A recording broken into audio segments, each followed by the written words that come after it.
Reka mbasuhuze kandi mbahe ikaze ku gaseke k'amakuru official, mbashimira cyane mwebwe n'ubundi mwakoze subscribe, abakora share, comment ndetse na like kugira ngo abantu benshi bamenye nyine ibibera muri kano gaseke. Nk'uko mu kanya gashize rero nahoze mbivuga cyane cyane ubwo abo twarimo tuganira ku zindi social media, ko mu masaha nk'anga tuganira ku buryo burambuye ku bibera mu burasirazuba bwa Kongo. Haravuga iki nyuma y'uko umutwe cyangwa se inyeshyamba za M23 zitangaje ko ziteguye kurekura umujyi wa Uvira muri Kivu Amajyepfo, n'ayahe makuru arimo avugwa muri kano kanya. Hanyuma kandi ikindi abantu hakeneye no kumenya ubundi muri kano karere kacu ka EAC, hahandi dukunze gupfundurira agaseke k'amakuru harimo haravugwa iki. Na Alphonse Twahirwa birumvikana aka agaseke k'amakuru, ndimo mbaha ikaze muri mwanya muto nyine tugiye kumara. Turimo tuganira turebera hamwe amakuru arimo acaracara muri kano karere kacu muri kano kanya, ariko twibanda cyane ko hari inkuru zikomeye cyangwa se umuntu yavuga ko zishyushye muri kano karere kacu k'ibiyaga bigari. Hanyuma rero mu masaha ashize atari menshi cyane, umutwe w'inyeshyamba wa FCM23 urwanya ubutegetsi muri Kongo Kinshasa watangaje ko ugomba kuva mu mujyi wa Uvira nyuma y'iminsi igera kuri 5 hafi 6 ufashe uwo mujyi mu ntara ya Kivu Amajyepfo. Mu itangazo ryo kuwa mbere ariko n'ubundi ryatangajwe mu gitondo cyo ku munsi wo kuwa kabiri, umuhuzabikorwa wa FCM23 Corneille Nangaa yavuze ko ibiri mu rwego rwo gusigasira n'ubundi intambwe zirutse guterwa mu biganiro by'Idoha muri Qatar hagati y'uwo mutwe ndetse na leta ya Kinshasa. Mu itangazo ryanditswe mu ndimi ebyiri, harimo Igifaransa ndetse n'Icyongereza. Ugenekereje mu Kinyarwanda, Corneille Nangaa aravuga ati FCM23 izakura ku bwayo, no kuvuga ko nta muntu izagisha inama, cyane ko nyine n'umutwe wihagazeho ubwawo ku maguru yawo nyine abiri. Ntayo bazagisha inama, bazavana ingabo zabo mu mujyi wa Uvira bijyanye n'ubusabe bw'ubuhuza bwa Leta Zunze Ubumwe za Amerika, ariko ntabwo avuze igihe ibyo ngibyo bizabera cyangwa se bizatangirira. Ibyo ni bimwe muri iryo tangazo. Hanyuma rero Corneille Nangaa atangaje ko bagiye kuvana ingabo muri Uvira nubwo hatavuzwe igihe. Nyuma mu minsi ishize uyu muyobozi cyangwa se coordinateur wa FCM23 yatangaje ko amasezerano y'amahoro hagati y'u Rwanda ndetse na Kongo Kinshasa ku buhuza cyangwa se bahagarariwe na Leta Zunze za Amerika atabareba nk'abantu bo muri FCM23, bayashyizeho umukono ku itariki 4 z'uku kwezi kwa 12 muri Leta Zunze za Amerika i Washington DC. Na amasezerano ubundi yari yabanje yasinywe mu kwezi kwa gatandatu k'uyu mwaka turimo ku itariki 27 z'ukwezi kwa gatandatu, asinywa na ba ministre b'ububanyi n'amahanga mu Rwanda, ni Ambasaderi Olivier Nduhungirehe ndetse na mugenzi we wa Kongo Kinshasa Madame Kayikwamba Wagner. Hanyuma rero icyabaye ku itariki enye nk'uko twakunze kunabivuga nuko ba President Kagame ndetse na Tshisekedi bagiye kwemeza ayo masezerano. Inyeshyamba zari zavuze ko ayo masezerano atazireba. Hanyuma rero mu gisa n'igitunguranye nahoze mbona mu bitangazamakuru bitandukanye mbasa n'abagaragaza ko habayemo nko gusa no gutungurwa, ibinyamakuru bitunguranye M23 ngo yemeye kuva muri Uvira. Noneho rero ikirimo kivugwa nahoze mbona mu bitangazamakuru byo muri Kongo Kinshasa, urebye nko mu kinyamakuru cyitwa Actualité CD, baravuga ko ngo igitutu cya Leta Zunze Ubumwe za Amerika ku Rwanda ngo aricyo gitumye M23 yemera kuvana ingabo mu mujyi wa Uvira. Ibyo ngibyo ni biri kuvugwa aho ngaho. Kuko urebye muri icyo gitangazamakuru baravuga ngo pression américaine sur Kigali, la FCM23 annonce que va se retirer d'Uvira. Ku gitutu cya Leta Zunze Ubumwe za Amerika kuri Kigali bitumye rero FCM23 ngo yemera kuva mu mujyi wa Uvira. Hanyuma rero mu kuva mu mujyi wa Uvira, M23 isa n'iyashyizeho amananiza cyangwa se recondition. Iyo urebye usanga bavuga bati kugira ngo tuve mu mujyi wa Uvira, nibyo turatekereza ko tugomba kuhava, ariko uwo mujyi wa Uvira ugomba kujya mu maboko y'ingabo ziri neutre cyangwa se zifite ahantu hamwe zivugamiye. Ahangaha ubwo nahoze ndeba ibyo abasenguzi bamwe baravuga ati se urongera garuke ingabo za EAC, ariko hareba ingabo za EAC uburyo Leta ya Kongo yazirukanye kubera kutazigirira icyizere, birasa n'ibigoranye ko n'ubundi kuri iyi nshuro yakwemera ko izo ngabo za Kongo Kinshasa nyine ntekereza ko bigoranye cyangwa umuntu wese nyine abona ko bigoye ko izo ngabo zakongera kwemererwa n'ubundi kugaruka mu burasirazuba bwa Kongo. Urebye usanga ni ikintu gisa n'ikigoranye. Ingabo za EAC zari zirimo iz'abanyakenya, harimo ingabo z'abarundi, harimo ingabo za Uganda GPDF. Kuba rero Kongo Kinshasa yarazangiye icyo gihe ko zihaguma hanyuma ikazirukana, ntekereza ko kuri iyi nshuro bigoye ko mu bazagaruka mu izo ngabo wenda za kano karere zishobora kuzagarukamo cyangwa zishobora kuzaba zirimo. Gusa nahoze ndeba uko zisesengura, ukareba uko ibintu bimeze, ukareba ndetse yewe n'icyerekezo cy'iyi ntambara, uburyo akarere kitwaye, uburyo kominote cyangwa se imiryango mpuzamahanga yitwaye.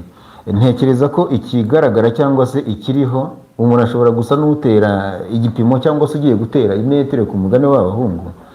Igishoboka ni uko hashobora kuzabamo ingabo za Angola, ingabo za Angola. Ukurikije uburyo Kongo Kinshasa isanzwe ubaye na Angola, birashoboka neza ko ingabo za Angola zishobora kuba zaza mu zizaba ziri netre muri Uvira kugira ngo zinde uriya mujyi wa Uvira nk'uko M23 ibisaba, barinde abasivile, barinde abaturage n'ibikorwa remezo byabo, hanyuma banarinde ko n'inyeshyamba zishobora kongera kwicuma cyangwa se zishobora kongera kugaruka n'ubundi zikaba zafata ibyo bice. Hanyuma urebye muri iryo tangazo M23 yashyize ahagaragara, barasa n'ubundi n'abirezeriva cyangwa se n'abifitemo icyo umuntu yakwita nko kwifata, kuko niba batavuga igihe bazagendera bishobora kuba none cyangwa se bikaba n'ejo bundi cyangwa ikindi gihe. Hanyuma izindi ngabo bishoboka ko zishobora kuba zaza muri Uvira, ubwo Angola nabivuze, buriya n'ingabo za Kenya. Dukurikije Kenya ni igihugu uyu munsi nicyo gifite chairmanship ya EAC, Perezida William Ruto niwe perezida wa EAC muri kino gihe. Ntekereza ko nubwo wenda basanganwa ibibazo hagati ya Kenya ndetse na Kongo Kinshasa, kuko nk'uyu mutwe wa ARC ngira ngo murabizi ko wavukiye Nairobi muri Kenya, biteza ikibazo cyangwa se bizanamo akantu k'agatotsi. Ariko ntekereza ko nk'igihugu kiyoboye EAC muri kino gihe kitanaturanye by'ako kanya na Kongo Kinshasa, bashobora kugira gutya bakaba bazana izo ngabo. Ubwo kuri uyu moment numva ko ingabo za Angola ndetse n'ingabo za Kenya bashobora kuba aribo bashobora kuzaza aho ngaho nyine muri Uvira mu gihe M23 yaba imaze kuhava. Gusa kugeza ubu ngubu uretse ku bitangazamakuru ndetse na bamwe mu ba social media influencers, navuga ko baba mu kwaha k'ubutegetsi bwa Kinshasa, nta kintu kigaragara, ntacyo turabona kigaragara leta ya Kongo iravuga nyuma y'aho inyeshyamba zitangaje ko zigiye kuva muri Uvira. Ariko nabuze mbona bamwe mu bashyigikiye ubutegetsi, aba social media influencers ba Kinshasa, bavuga bati uko byagenda kose turabona ni igitutu, turabona ni igitsindo, cyangwa se baranagaragaza ko wenda bishobora gusanga ari n'intsinzi ya Kongo Kinshasa muri iyi ntambara. Gusa mu buryo buri official, yaba mu bavugizi ba leta ya Kongo Patrick Muyaya cyangwa se Tina Salama umuvugizi wa Perezida Tshisekedi, ndetse n'ibiro bya Perezida wa Kongo, yewe n'ibitangazamakuru biri poroshe cyane ku butegetsi, nta kintu biravuga gukubiza inyeshyamba zemeye kuva muri uriya mujyi wa Uvira. Ubwo bivuze ngo ni ugutegereza tukareba aho ibintu bishobora kuba byakwerekeza, kuko kugeza ubu nta kintu leta ya Kongo iratangaza kuri ibyo ngibyo. Hanyuma rero ikindi wenda abantu bategereje kumva uko byagenze, nta n'ikintu kiragaragaza neza icyateye M23 gufata icyemezo cyo kuva mu mujyi wa Uvira. Yari yafashe kuwa gatatu mu cyumweru gishize, ariko rero itangaje ibingibi nyuma y'uko kuwa gatandatu, ngira ngo murabizi, Leta Zunze Ubumwe za Amerika zari zamaganye ibikorwa by'u Rwanda mu burasirazuba bwa Kongo, ndetse icyo gihe bari banasezeranije kugira icyo bakora kugira ngo amasezerano y'amahoro ya Washington azubahirizwe. Kuko urebye nk'ubutumwa bwashyizwe ahagaragara ku rubuga rwa X, yahoze ari Twitter, Minisitiri w'Ububanyi n'Amahanga wa Amerika Marco Rubio yaravuze ko ibikorwa by'u Rwanda mu burasirazuba bwa Kongo ari ihonyorwa mu rigaragara ry'amasezerano ya Washington yasinywe na Perezida Donald Trump utegeka nyine Leta Zunze Ubumwe za Amerika. Gusa wareba ku rundi ruhande, ese ubundi ibyo amakuru mbese abantu basanzwe bazi, yaba Kinshasa ndetse na Loni bashinja u Rwanda gufasha M23, ibyo u Rwanda rwahakanye kuva intambara yatangira. Ubwo ariko gutangira ni mvuga no kubura mu kwa 11 kwa 2021, kuko ni intambara imaze imyaka hafi 30 irahagarara igihe gitoya ubundi kongera kubura. ariko u Rwanda narwo rugashinja Kongo Kinshasa rufatanije n'impuguke za Loni, bashinja Kongo Kinshasa gukorana n'umutwe w'iterabwoba FDLR urwanya ubutegetsi bw'u Rwanda, nubwo Kongo ivuga ko nta gahunda ihari yo kuba haba gukorana byeruye n'umutwe wa FDLR. Hari abasesenguzi bamaze iminsi bagaragaza ko gufata Uvira kwa M23 ngo kwari ukwagura ubutaka kwa mbere kunini cyane kubayeho M23 ikoze kubifasha umujyi wa Bukavu. Hari n'abandi bantu bari bagaragaje icyo cyane cyane abategetsi ba Amerika bari bagaragaje icyo bise ikosa rikomeye mu gufata umujyi wa Uvira. Ntabwo ndamenya neza ngo bazawuva muri ryari, bizagenda gute, bizafata igihe kingana gute, bizagera gute. Gusa nkurikije iri tangazo uko ryanditse yaba mu gice cyaryo cy'igifaransa mu cyongereza, ni ukubona ko M23 ishobora kuva Uvira gusa, hanyuma ntibe yava mu bindi bice isanganwe yaba mu ntara za Nord ndetse na Sud Kivu, ubwo ni mu bice bya za Rucuru, mu bice bya za Masisi. Ukurikije uko bihagaze birasa naho ibaye iretse Uvira ikavana ingabo muri Uvira kugira ngo wenda nk'uko babivuga batange agahenge cyangwa se batange amahirwe ku biganiro by'amahoro. Hari ibihuje leta ya Kongo n'izi nyeshyamba idoha muri Qatar, n'amasezerano y'amahoro yamaze gusinywa hagati ya Kongo Kinshasa ndetse n'u Rwanda muri Amerika, nabivuze hejuru gato cyane. Ari nabyo ntekereza M23 isa n'iyagendeyeho ko ku busabe bwa Amerika nk'umuhuza wagize uruhare kugira ngo Kongo Kinshasa n'u Rwanda bari bageze kuri ayo masezerano yemeye ibyo ngibyo, ari kwishyiramo akankira avuga ngo bakora ishoboka byose ku buryo imitwe isanzwe y'inyeshyamba ndetse n'ingabo za Kongo n'abafatanije bataza kongera kwigarura ibi bice izi nyeshyamba zivuyemo, kubera ko ubwo bavuga muri za Rucuru mu myaka yashize byagiye bivuga ko inyeshyamba n'abashyigikiye ingabo za Kongo Kinshasa bahise bahafata. Hanyuma rero abantu muri rusange baravuga iki ku bijyanye no kuba ubundi izi nyeshyamba za M23 uzari zarafashe uyu mujyi wa Uvira. Umujyi wa Uvira wafashwe ku wa gatatu, ku munsi w'ejo uzaba ari umunsi wa karindwi. Hari umusesenguzi kuri Repubulika ya Kidemokarasi ya Kongo yari yagaragaje ko kuva umujyi wa Uvira muri Kivu Amajyepfo mu burasirazuba bw'iki gihugu warafashwe n'umutwe w'inyeshyamba za M23 ari ikibazo ku Burundi mu nzego nyinshi no kuri ejo hazaza ubwaho h'ubutegetsi bwa Perezida Evariste Ndayishimiye.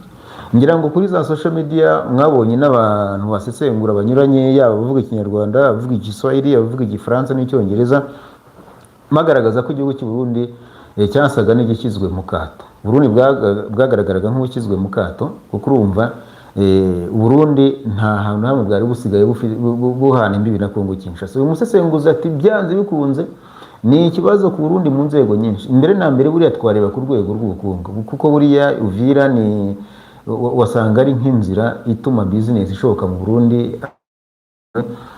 Ikibazo cy'igitoro cyangwa se kibikomoka kuri peteroli bidahagije muri kiriya gihugu. Noneho rero n'ibyo bice byari bihari byaturukaga Uvira. Kuba rero Uvira yari yafashwe, urumva n'ibikomoka ikibazo gikomeye. Hanyuma kandi urumva na tension y'intambara. Abazi geography bagaragaza ko Uvira ni umujyi n'ubundi uturanye na Bujumbura, bakavuga ati baramutse habayemo ikintu navuga nko kurwana dushobora kuba twakwisanga kano karere kose kabaye imirwano, mu gihe abarundi barwana bagira ngo bashakisha ahantu bazajya basohokera, cyangwa se kugira ngo wenda hataba habaho no gufata umujyi wa Bujumbura. Uyu musesenguzi rero avuga n'ibitangazamakuru mpuzamahanga ni Professor Jason Stilms. Uyu ni umunyamerika wigisha politiki muri kaminuza ya Simon Fraser muri Canada. Yaragaragaje ko Burundi ubusanzwe bwari bworoheje abasirikare muri Kongo Kinshasa barenga cyangwa se bagera ku 10,000. Hanyuma leta ngo ntabwo izitangaza umubare nyazo wajyanywe muri Kivu Amajyepfo n'Amajyaruguru. Ubwumvikane bwa leta ya Kongo Kinshasa zanarwanaga ku ruhande rwa leta y'iki gihugu. Hanyuma ariko wajya kureba no Burundi bwari bwabonye ko ari ikibazo kuba Uvira igiye mu maboko y'abantu batazavuga rumwe. Nubwo nari nabonye AFC M23 igaragaza ko abarundi badakwiye n'ubundi n'abaturanyi bahozeho bazanagumaho, ntekereza ko ubwo wenda bari buzashaka inzira cyangwa se uburyo bumwe cyangwa ubundi bagumye bagaturana n'uwo muturanyi nyine wabo, ku buryo abaturage babo batazagira ibibazo, abaturage babo wenda batazabura ibyangombwa nkenerwa, ariko byari buzagorane kuko hari minisitiri ubanye n'amahanga mu Burundi yitwa Edouard Bizimana.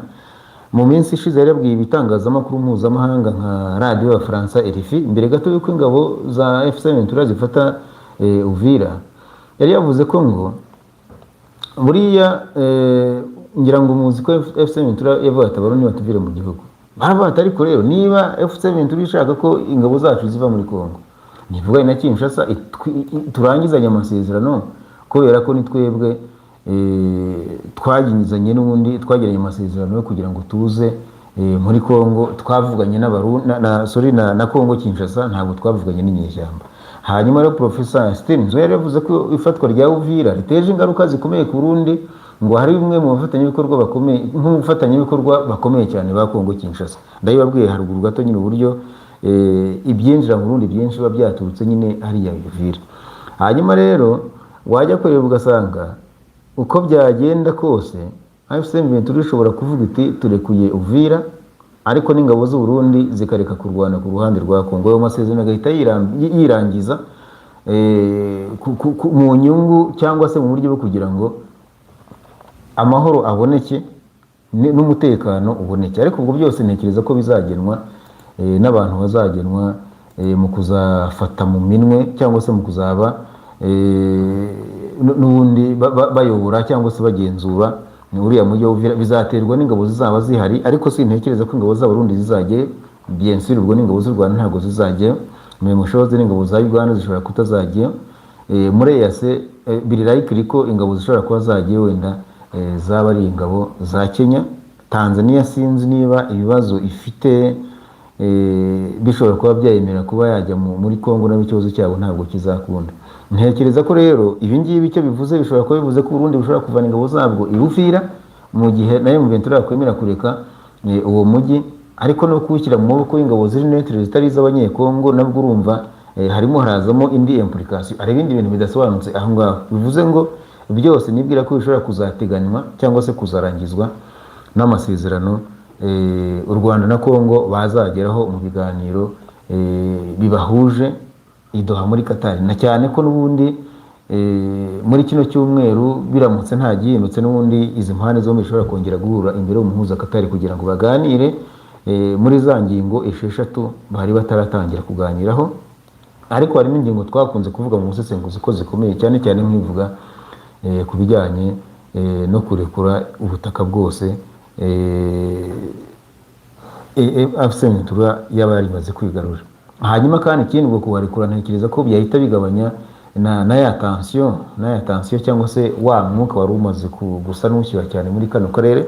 Ngira ngo Amerika yari imaze iminsi igaragaza ko ukurikije uburyo kano karere kacu ka EAC cyane cyane muri Great Lakes region, umwuka wawo wari umaze kuba volatile cyane ku buryo Israel yose twashobora kwisanga mu ntambara. Ubwo kurekura ku gace kwa M23 ntekereza ko ubona cyacyuka cyaba kigabanutse, noneho ubwo hakaba harimo kureba ngo se noneho kugira ngo haboneke amahoro ya burundu birasaba iki? Ese u Rwanda rurakuraho ingamba z'ubwirinzi? Ese u Rwanda rurazivanaho ako kanya? Ni biguru ntege ni iki?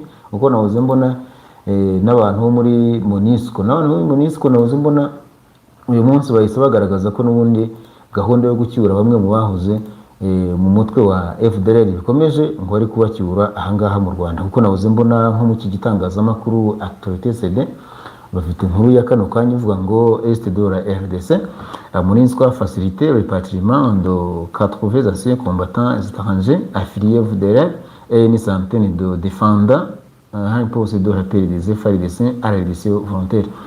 Muri make nuko ngo MONUSCO imaze gufasha mu kucyura abahoze ari abarwanyi muri Kongo Kinshasa b'abanyamahanga barimo FDLR ndetse n'abandi bantu babarirwa mu majana bo mu miryango yabo bose ubwo abanyarwanda baje mu Rwanda. Kandi mu byo bihuye n'ubusabe bwa FARDC, ingabo za Kongo Kinshasa zari zarasabye ko abo bantu bagomba gutaha ku bushake cyangwa se bakazataha ku nabi. Noneho rero ikibazo gikomeye nyuma y'uko iryo tangazo rigiye hagaragara ry'uko AFC/M23